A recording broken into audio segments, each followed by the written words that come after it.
look, if it's truly life-threatening to avoid pregnancy, then I think you really need to consider whether or not sex is a part of your marriage anymore. Welcome to Charting Toward Intimacy, the Catholic sex and intimacy podcast for women. My name is Ellen Holloway, and I am a Catholic speaker and coach who specializes in sex and marital intimacy. And I am on a mission to help you expand your understanding of the beauty of sexual intimacy and grow in holiness through the gift of your body.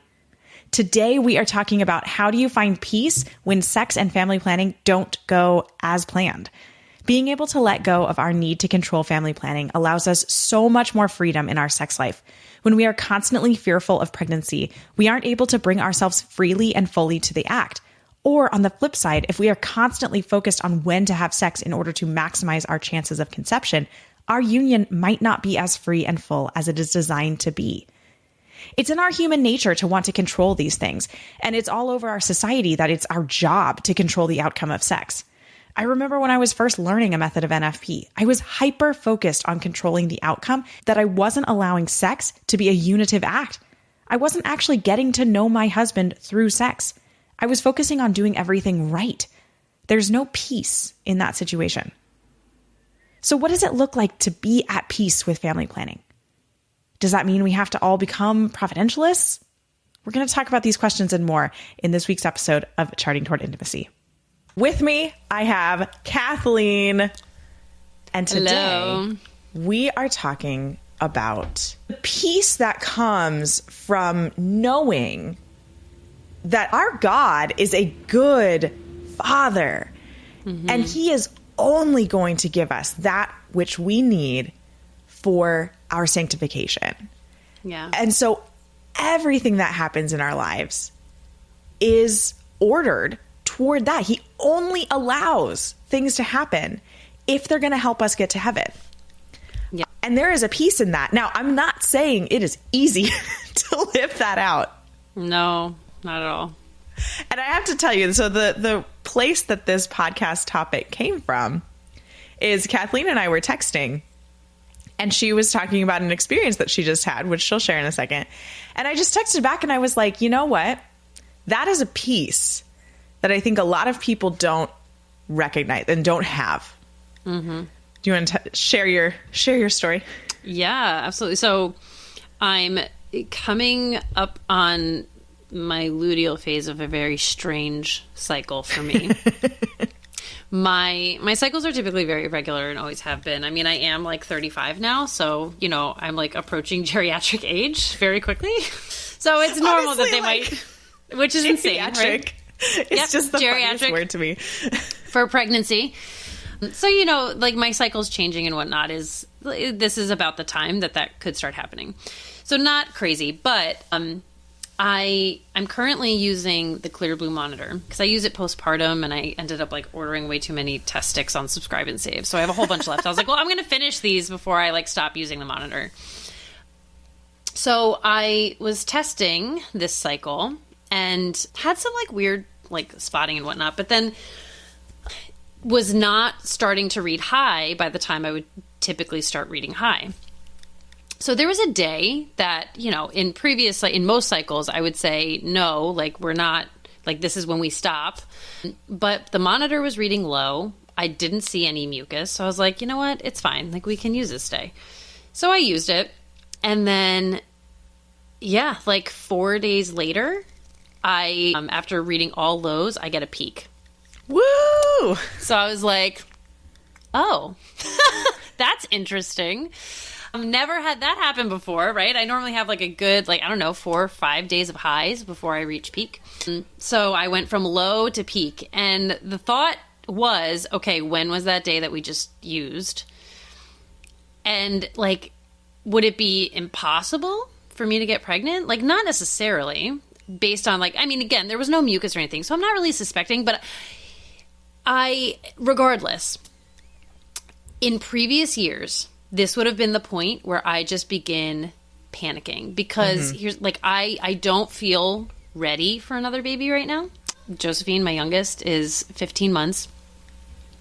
I don't feel like I'm ready we've got like older kids who are like going through some really big adjustments and, you know, that I'm trying to have to like devote a lot of time to. And so it's like, yeah, there's kind of a lot going on. I don't feel personally ready. In previous years, this would have sent me into a tailspin until I either could test or got my period. Like I just would have been in panic mode. And I sat down with this information in front of me, looking at my chart, and I was just like, you know what? If a pregnancy results from this, it is so clear that God needed this baby here. And so it's fine. Like, it's fine. And I think that we are so used to looking at and approaching the idea of pregnancy and family planning and unplanned pregnancies from a really secular point of view, because it's just so pervasive in our culture, right? Like, we have birth control so that we don't have these things happen, ideally, right? We look at it as just biological.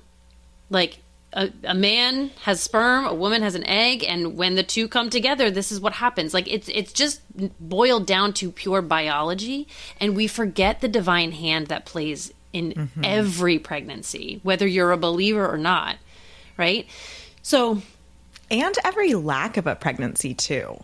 And every lack of a pregnancy, exactly. Like, my doctor is this awesome Catholic OBGYN who I love, and she has told me before that to never be afraid, to not deny my husband if it was needed in our marriage, because you can provide an egg and your husband can provide a sperm, but only God can create a baby.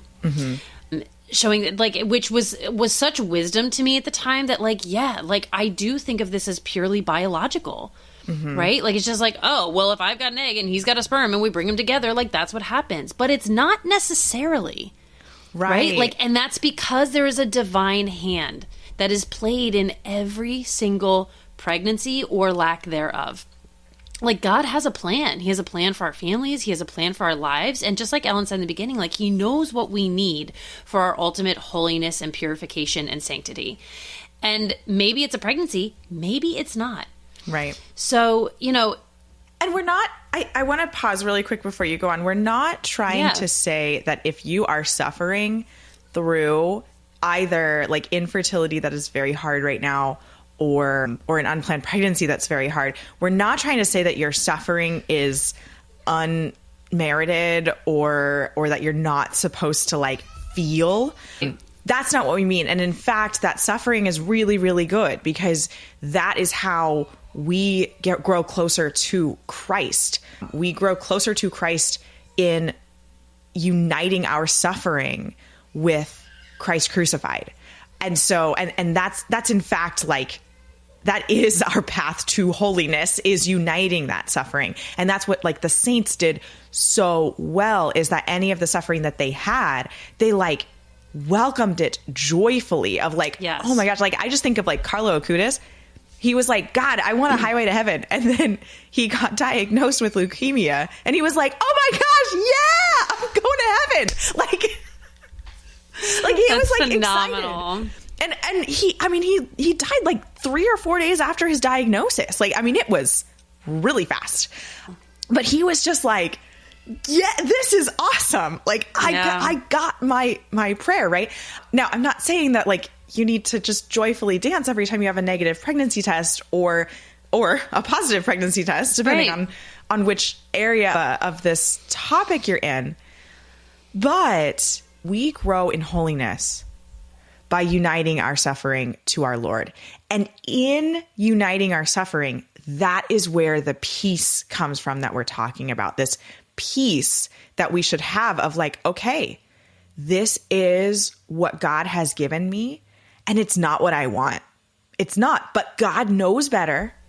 Yeah. And and I know that his divine hand is at work, because what I think, like, going back to what Kathleen was kind of saying about, like, you know, our culture has birth control so that, you know, we control the outcome of sex, and so that we don't have unplanned pregnancies that we don't want. Right. And then on the flip side, we've got like these insanely invasive fertility treatments so that we can control and have children when we want, exactly, you know, regardless of the divine plan.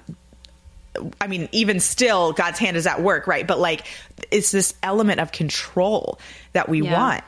We think about our wants and needs as the same. Yeah. And as soon as I have a want for something, especially if it's a big want, if I really, really want something, suddenly we're like, that is a need. And therefore I have to fulfill this need. And that's not being human. That's not growing in holiness. So it's important to like separate our wants and needs, but then also like not be so black and white about children and the outcome of sex, right? Of just like, we're trying to avoid right now. So black and white, we are not going to have a kid. Yeah. That is not what we're called to. That's not marriage. That's not the like the call of marriage. Like matrimony means, matrimonia means the call to motherhood. Fun fact. You love this one. I do. I love this one. I don't think I've really talked about it on the podcast very much. No. Yeah. But like, think about other words that have that root. Matriarch. That is the mother figure, the highest mother figure, right? Matrimony is that same root word. It's not always a physical motherhood. And in fact, spiritual motherhood is, gosh, I don't want to go. This is a totally different topic. That's another podcast episode. Yeah. We'll talk about physical and spiritual motherhood. But you getting married is a call to motherhood, and through the motherhood is a call to fatherhood, because you can't have motherhood without fatherhood. So it's implied in matrimonia. But going back to what I was trying to say. Is that our culture is just this opinion of children and this opinion of control over the outcome of sex is so infused into us that no matter how much we want to call ourselves, children of God and Catholics, like we still have this just, I don't know, like gross mindset that we can control the outcome of sex. And we can't. We cannot. God has given us the beautiful gift of fertility awareness to understand how our bodies work. Mm-hmm. But that doesn't mean we can control them. Yeah. Like, we are spontaneous ovulators. Spontaneous ovulation means that there's no outside influence that causes the ovulation. It's our body that causes the ovulation inside. And so there's nothing we can do to control ovulation. We can try to with birth control. We can try to with hormones. I mean, if you were like insane, you could try to with over exercising or something like that. But control, I think that is something that we as Christians have to let go of, is trying to control every aspect, but particularly, I mean, what we're talking about in this episode is trying to control the outcome of sex, because that's not what God called us to. That's not the commandment that he gave our first parents, which is be fruitful and multiply, fill the earth and subdue it. Right? Nowhere in there did he say, control the outcome of sex, control how many kids you have, be careful about what you're doing, right? He said, no, come together freely, faithfully, fruitfully, fully. One more in there. He said, look, unite. That is why a man leaves his mother and father and unites with his wife. That's what he told us to do, is unite. And so we have to relinquish control a lot of times. And we don't want to. We don't want to. No, we don't. You know what? It's a really good opportunity to like embrace the prayer of Job. Ooh.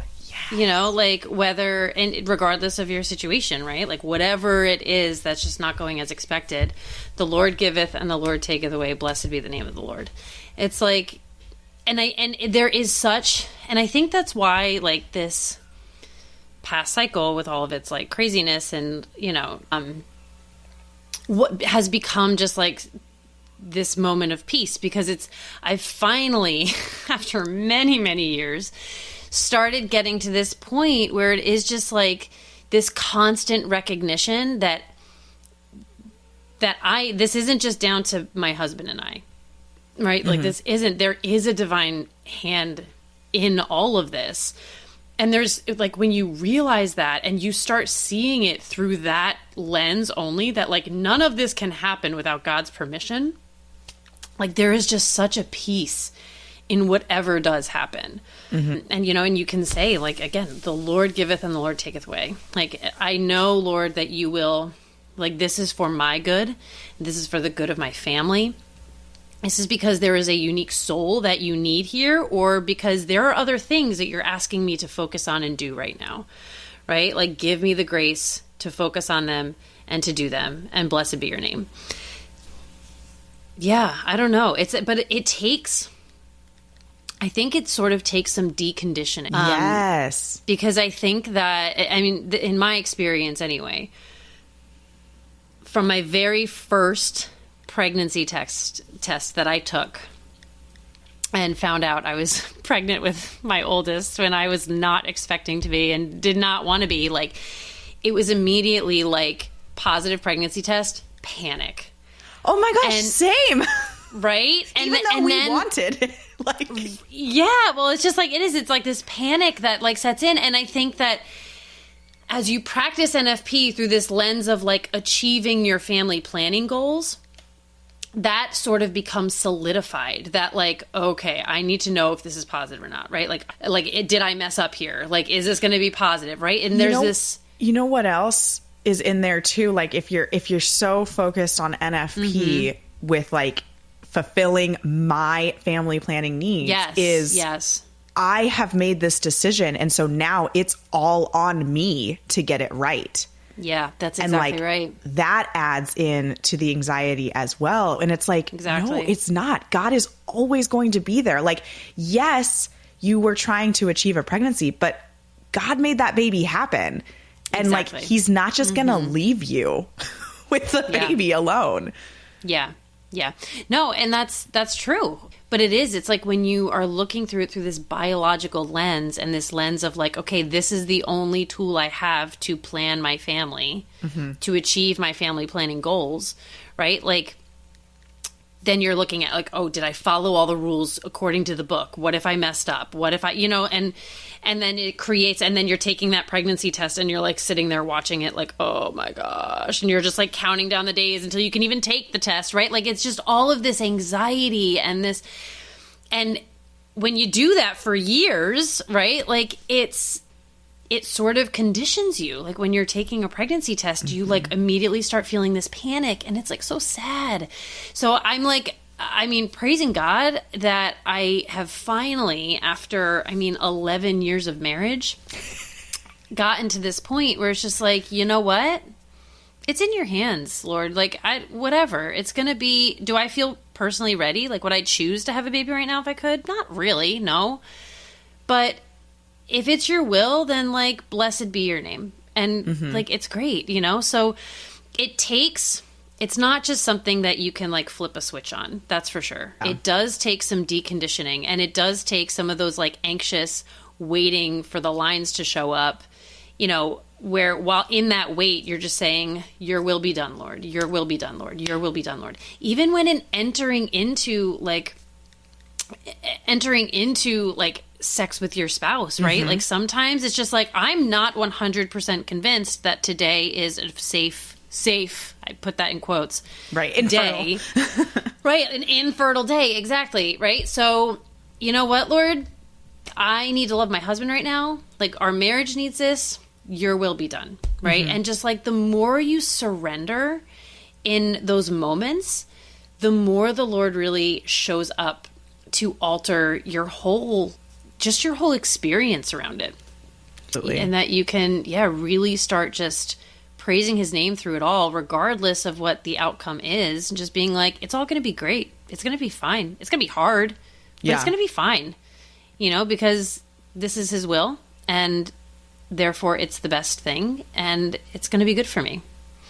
Yeah. And I think this is something that I've really just in the past couple of years really come around to. And honestly, it's part of the reason why this podcast kind of took a turn about a year ago to really expand more into Catholic sexuality as a whole and talking about sex and intimacy, and less specifically focused on NFP, because I recognized in myself that I had this very black and white opinion about family planning, and I am a rule follower. And so it was just like, if I'm trying to avoid, I'm trying to avoid. And if we're trying to achieve, then we are trying to achieve, and we gotta utilize the best days, and it's just like, I heard about these people who were like, oh, just like whatever happens. And I'm like, I couldn't ever. And I also had this opinion that like, I would just get pregnant the second that like, I didn't follow the rules.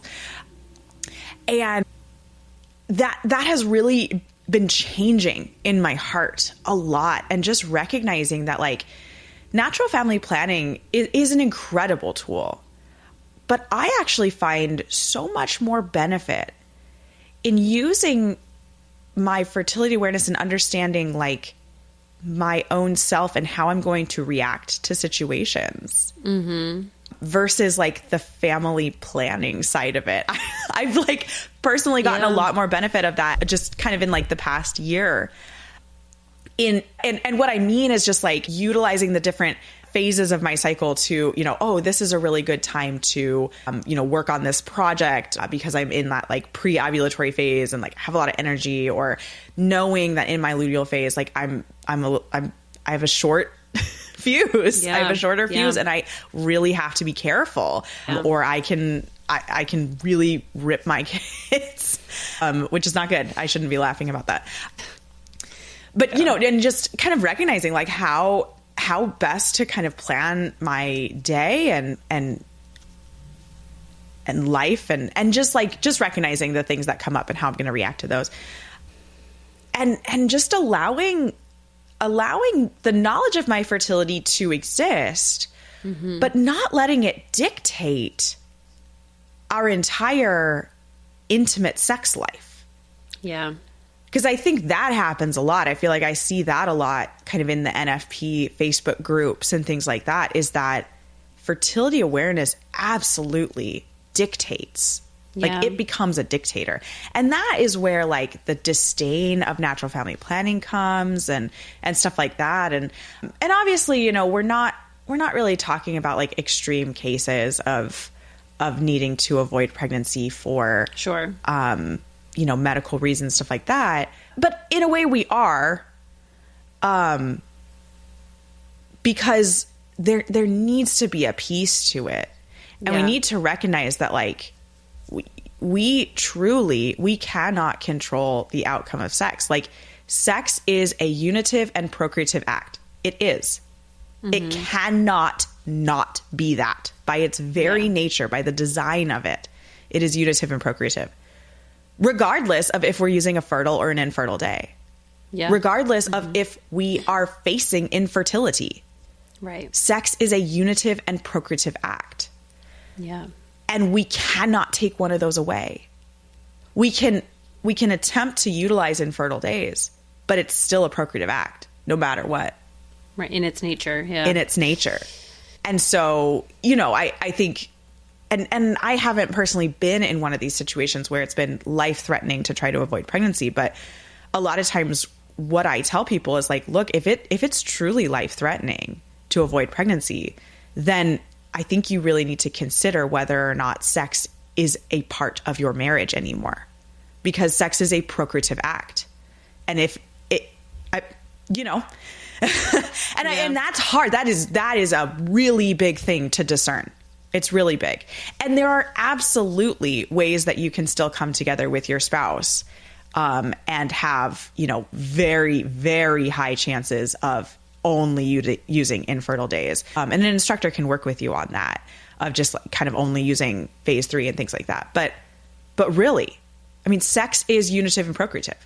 If procreative is off the table, like very seriously off the table, then, that's what we say about using fertility awareness, right? If having a baby is off the table, then sex is off the table when you're fertile. Yeah. That's how it goes. And we don't need to get too far into that. I feel like I'm going to get some backlash for that, because I said that a little off the cuff. But I think these are the things that we really need to think about and just recognize that, like, our culture, the cultural mindset has seeped into us so much, especially those of us who are kind of in this range of like under 40. Mm-hmm. Our parents went through the sexual revolution. Everything changed with the understanding of like what sex is, quote, for society in the sexual revolution. I've had conversations with my mother about this, of just the mindset that was on college campuses, and just the things that just fundamentally changed. Like, we think it's weird right now. Like, it was weird also in the late 60s, 70s. Like, it was weird.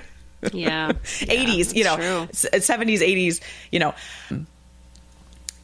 And so, like, we grew up with parents that even if they were devoutly Catholic parents, mindset was fundamentally shifted on like the purpose and meaning of sex. Yeah. And it has just continued on that same trajectory as far as like our culture goes. And the Catholic Church has stood solid always and will forever say that sex is a unitive and procreative act. Right. But that's not what society says. And no matter how much we want to say that that hasn't influenced us, it has. It absolutely has influenced us. And we have to recognize that and like bring that to prayer and ask God, like, wow, what am I trying to control here? Am I really recognizing like the importance of this act? Just the fact that it's never just sex. It's never just sex. I hate when people say that. Yeah. Yeah. No, I know exactly what you mean. It's not ever just sex. And and kind of bringing home again the things that have sort of seeped into our own like belief systems, even as Catholics, but from a secular culture. I think of like all of my friends, right? Like my friends that I know who aren't really practicing or Catholic and who just have their like 1, 2, 2.5 kids, you know what I mean? And then it's like, that's it. We either tie the tubes or we, get a vasectomy or we do whatever, it's like, what, like, why is that? Like, why are we so, I feel like when you're thinking of like, well, I'm open to a bigger family, for me anyway, you sort of feel like a crazy person, like when you're like around all of these other people who are having their 2.5 children and then calling it quits. And I mean, how many times do I go out to a store? Oh my gosh, I went out with 3 of my kids the one day and someone was like, oh my gosh, you got your hands full. I was like, this is like half of them. And they were like, you're crazy. Like, you're a glutton for punishment. And so, like, all the comments that I get, and like, I don't even have like a big family, right? Like, I've got 5 kids, but the comments are just so disparaging sometimes and make you feel like, wow, people notice me. And they're noticing me in a light that is to them negative, right? Like they're trying to cast this like negative light on me, and it's intimidating, so, but it's like, what is happening that, people are like, just like, yeah, no, we've got our 2 kids and we're good. It's like, how do I don't know. It's something that I have to think about regularly and remind myself that like, those people are looking at this as biology, right? And like as children, as like a commodity, right? Something that they're allowed to choose how they want them and when they want them. And that's it, versus the freedom that you experience in just handing your family over to God. And that's not to say like you have to be a providentialist. I mean, we've had this conversation on this podcast so many times, right? But it's being constantly open to the movement of the Holy Spirit. by not making any permanent decisions such as sterilizations and whatnot, right? And then also by regular, like, cyclical discernment every cycle. Like, Lord, where are you calling us this month? You know, do you want us? And then also being open to the times that you're like, no, I don't really want to have a baby, so I'm not going to use my fertile window this month. But then the Lord does something like a bunch of lows before you hit a peak, right? It's like, I don't know. Is he trying to do something there? But again, if that happens, and like I said, I don't think a pregnancy is going to result from this, but it's not impossible that it could. Yeah. And if it does, like, I just get to have the peace of saying, blessed be the name of the Lord. You know, like, this is fine. It's not, I messed up. It's not, this isn't what I wanted. It's not, like, it's not, oh my gosh, do I have to handle this? Right? Like, there's like none of that. It's just like, blessed be the name of the Lord, because this does not boil down to my husband and I. Yeah. You know, and there's just such a freedom and a peace when you get to that point. And if you're not at that point, just beg God for it. Like, take it to prayer and just beg him for the peace to just surrender your family in whatever way that means, and in however he calls you to. Because in that surrender, like, it's, you know, it's like the definition of freedom is not being able to do what you want, but not having the right to do what you want, but the right to do what you ought. Right? And like, that is like freedom, when you can, just like hand it over even when it's not what you want, and just feel this peace about it. Praise God. Blessed be the name of the Lord. That's all I got. Praise be Jesus. Praise be Jesus. Really quick, don't go anywhere. I am about to share with you a coupon code that I am not sharing anywhere else than right here at the end of this episode. Right now, I am doing a Black Friday sale for the orgasm course for Catholic women. If you follow me on social media, you saw that I have a coupon code Black Friday that gets you $30 off of the course. Now, you listening right now, you get an extra special coupon code that is going to give you $40 off of the orgasm course for Catholic women. The coupon code is to the end. It is all one word, TOTHEEND, to the end, and that will get you $40 off of the orgasm course for Catholic women. That is a huge discount. That is the biggest discount I am going to be doing, and I am only offering that coupon code right here. So thank you so much for listening to the podcast. Thanks so much for listening. If you are not already following us on Instagram, be sure to check us out at Charting Toward Intimacy. And if you listen to podcasts on a platform that gives you the option to rate or review, we'd love for you to do that, because it helps us spread the word about the podcast. If you ever have questions, comments, or episode topic ideas, please reach out to us. We love to hear from you.